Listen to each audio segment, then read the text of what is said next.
down south, and maybe located something over somewhere better towards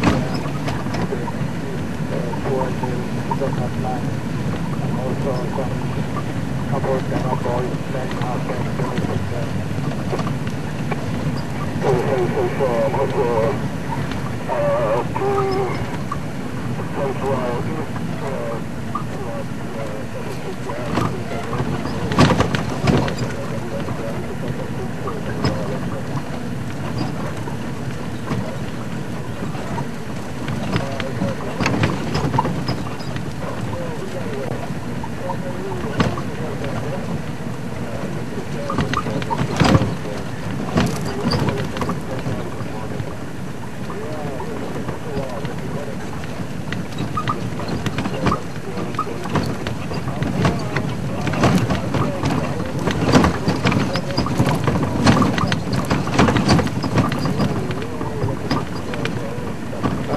Fresh elephant tracks here. It's heading in the same directions we are heading north. Just heard the guys on the radio now saying up towards Buffelshoek Dam area they had some elephant. So we're going to hit that side as well. It looks like a little breeding group. There's tracks of small ones as well. We're going to see if we can maybe catch up with them.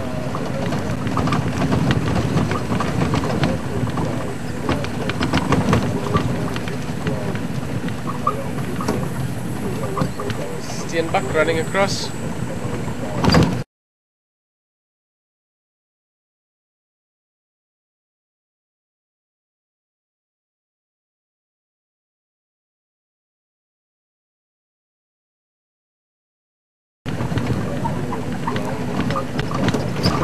Steenbok.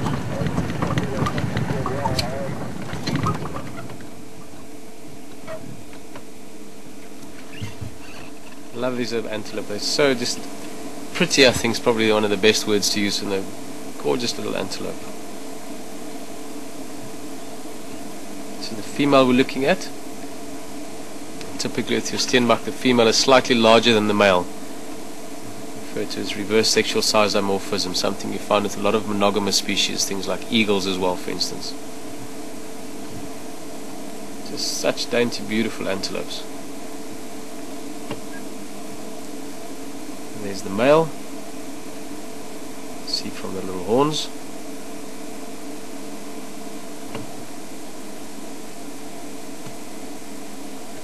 I love the markings inside the ears as well. Just look at the patterns.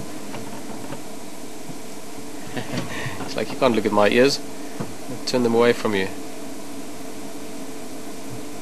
It's often the case that we tend to look at animals just as a whole. We forget to sometimes look at the smaller details on them. Just look at the small markings around the face and the nose. A bit of lighter shade around the eyes that helps to reflect a little bit more light into the eyes at night especially. Beautiful antelope.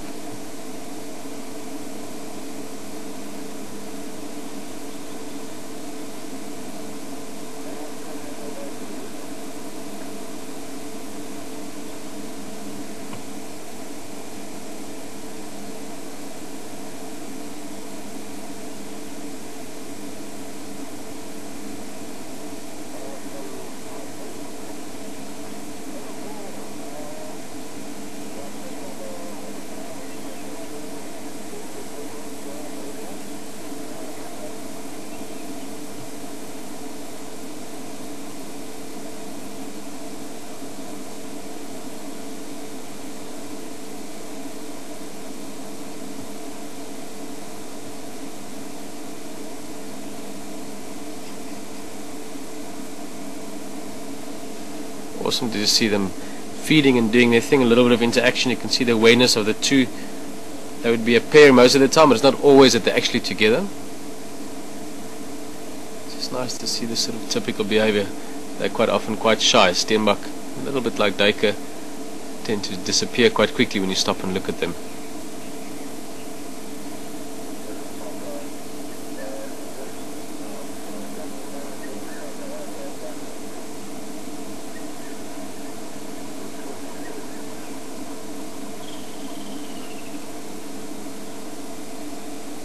Well, I think let's go look for elephant.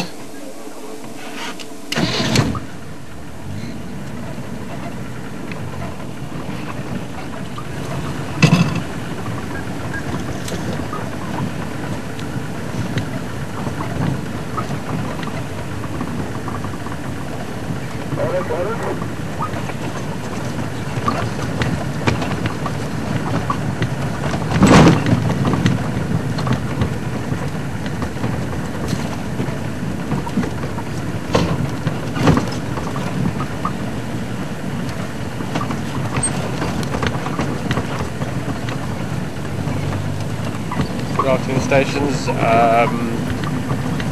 Treehouse Dam's quiet, went past a little bit earlier. Zoe's Road also quiet. At Spaghetti Junction now, heading north towards Nyala Road. And Mshlami and Glovenkon's heading north as well. I presume the same lot you guys were mentioning the Buffelsig Dam direction.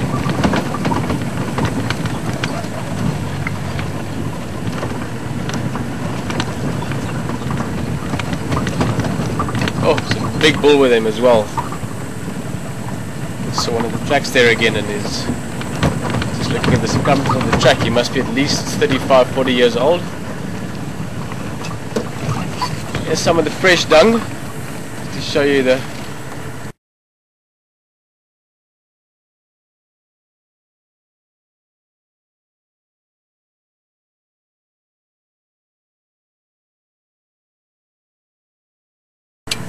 signs. The track's a little bit difficult to see because we don't have a lot of contrasty light this afternoon, so they're just these sort of very shallow flat discs on the ground, but the dung obviously more obvious, and you can see from that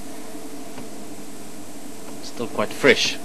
Lots of moisture in it, lots of water in it. That's why you've got so many insects all over it, ants, all kinds of other small insects as well. As soon as that dung hits the ground, you've normally got flies and gnats and all kinds of things that either utilize the moisture, or a lot of them will actually lay eggs inside it as well, inside the dung. Perfect place to incubate little eggs.